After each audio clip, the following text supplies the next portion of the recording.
Hello guys, welcome back to my new blog. Tarapith ট্রিপের সব ব্লগই তো শেষ হয়ে গেছে, শুধু এই ছোট্ট ব্লগটা তোমাদের সঙ্গে শেয়ার করা হয়নি। এটা হচ্ছে আমাদের অ্যানিভার্সারি সেলিব্রেশনের ব্লগ।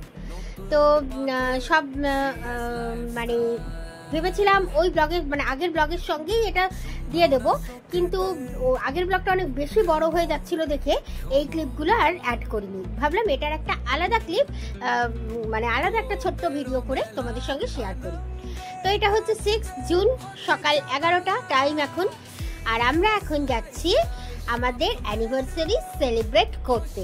ইয়েস, এইবার আমাদের অ্যানিভার্সারিটা সোনার বাংলাতেই করেছি, কিন্তু সন্ধ্যেবেলা করিনি। কারণটা তো তোমরা অবভিয়াসলি জানোই, কারণ যারা আমার ব্লগগুলো দেখেছো তারা সবাই জানো কেন করিনি। যারা জানো না তারা প্লিজ আমার চ্যানেলে গিয়ে একটু দেখে নিও ভিডিওগুলো, পরপর বুঝতে পারবে। তো আমরা যে সেলিব্রেটটা করছি সেটা করছি সোনার বাংলার নতুন এই যে সানডাউনার ক্যাফে কাম বার করেছে এইখানে, এবং মর্নিং টাইমে।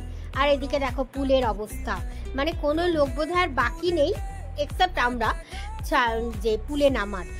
তো প্রচণ্ড চিৎকার চেঁচামেচি হচ্ছে, মানে পুলের মধ্যে আর কি যা হয়। আর এই যে ক্যাফের মধ্যেটা তো তোমাদের আগে আমি দেখিয়েছি, খুব সুন্দর, খুব কুল প্লেসটা, বেশ ভালো। আর এই টাইমটা না বেশ ফাঁকাও ছিল, তো সুন্দরভাবে। আর আমাদের কেক তো আগে অর্ডার দিয়ে গেছিলামই, ওরাও দেখো কেকটা বানিয়ে দিয়েছে, পুরো আমাদের নাম টাম লিখে কি সুন্দর করে ডেকোরেশন করে দিয়েছে।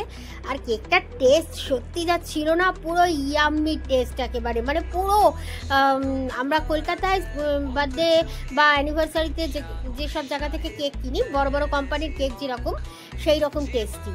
তো এখানে কেক টেক সাজিয়ে দিয়েছে, এখন ক্যান্ডেল আনতে গেছে। তো আর বাকি তোমাদের দাদা ভাই আর বড় ছেলে গেছে। আমরা আজকেরই চেক আউট করবো, মানে কিছুক্ষণ পরেই আমরা চেক আউট করবো সোনার বাংলা থেকে। তো তোমাদের দাদা ভাই আর বড় ছেলে গেছে বিলটা ক্লিয়ার করতে, আর আমি আর ছোট ছেলে এখানে বসে আছি। আমি তো ইচ্ছে মতো ফটো তুলছি, রিল তুলছি, এসব করে যাচ্ছি। আর এই দেখো ক্যান্ডেল নিয়ে এসছে, ওরাই নিয়ে এলো ক্যান্ডেল, নিয়ে এসে এখন ডেকোরেশন করে সাজিয়ে দিচ্ছে। তো সাজিয়ে দেবার পর তো আমরা এখন কেকটা কাটবো। সেলিব্রেশনটা খুব ছোট্ট করে হয়েছিল, কিন্তু বেশ এনজয় করেছিলাম। আর বিশেষ করে সানডাউনার ক্যাফেটা তো নতুন, এই নতুন ক্যাফেটায় মানে এটা করতে পেরে আরো ভালো লাগছিল। আর এই টোটাল বুদ্ধিটা কিন্তু ছিল আমার ছোট ছেলের। ওর ভীষণ ইচ্ছে ছিল যে আমরা এখান থেকেই অ্যানিভার্সারিটা মানে এই সানডাউন ক্যাফে থেকে সেলিব্রেট করে যাই। হ্যাঁ, তবে ও বলেছিল সুইমিং পুলের ধারে বসে, কিন্তু সুইমিং পুলের ধারে ওরে বাবা যা চিৎকার চেঁচামেচি হচ্ছে, মানে এত আনন্দ, মানুষের এত লাফাচ্ছে, এটা আনন্দ বলবো না কি বলবো জানি না। আমাদের সোজা কথা এটা জিনিসটা ভীষণ ডিসলাইক করি আমরা, ভালো লাগে না। তো যাই হোক, ওখানে বসে সেলিব্রেট করার কোনো মানেই হয় না, বা কোনো মানে ইচ্ছাও নেই আমাদের, তাই আমরা ক্যাফের মধ্যেই কেকটা কাটলাম। আর এখন কেক টেক কাটা হয়ে গেছে, এখন আমরা কেকটাকে 4টে প্লেটে, ওরাই প্লেট দিয়ে গেল সুন্দর করে ডেকোরেশন করে। তো প্লেটের মধ্যে কেক নিয়ে নেব 4 জনের 4 পিস, আর নিয়ে বাকি কেকটা কিন্তু আমরা ওদেরকে দিয়ে দিয়েছিলাম।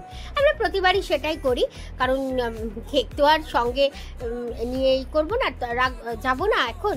তো কেকটার টেস্ট কিন্তু আবারও বলছি ভীষণ সুন্দর টেস্ট ছিল। তো চলো, এই ছোট্ট সেলিব্রেশনের ব্লগটা তোমাদের সঙ্গে শেয়ার করা হয়নি, মানে আমি তো বললামই কারণটা কেন করিনি। তো সেই জন্য আলাদাভাবে ছোট্ট এই ব্লগটা আজকে তোমাদের সঙ্গে শেয়ার করলাম। তো চলো, ব্লগটা এখানেই শেষ করছি। ভালো থেকো সবাই, দেখা হচ্ছে তোমাদের সঙ্গে এবার আবার কিছু ঘরের ঘরের কিছু অকেশন নিয়ে নতুন নতুন ব্লগ আসবে, সেই ব্লগে। আর এখন আমরা আমাদের এই দেখো কেক বললাম না 4টে প্লেটে সাজিয়ে নিয়েছিলাম, তো এখন আমরা রেডি তো অলমোস্ট হয়ে গেছি, প্যাকিংও হয়ে গেছে আমাদের। আমরা বেরিয়ে যাব, আমাদের গাড়িও বাইরে ওয়েট করছে। তো আমরা এখন কোথায় যাব, ওই যে আবার বললাম কোথায় যাব বা কি করব সেটা জানতে হলে অবশ্যই আমার পরের ব্লগগুলোতে, মানে আমার যে ব্লগগুলো অলরেডি পোস্ট হয়ে গেছে সেই ব্লগগুলোতে তোমাদের চোখ রাখতে হবে।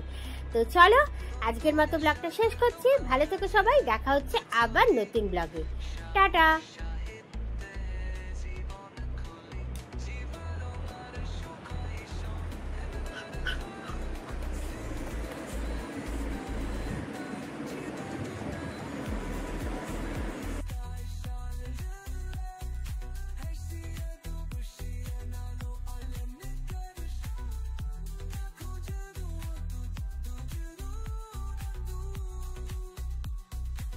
জীবনটা হোক রঙিন মজাদার খুব।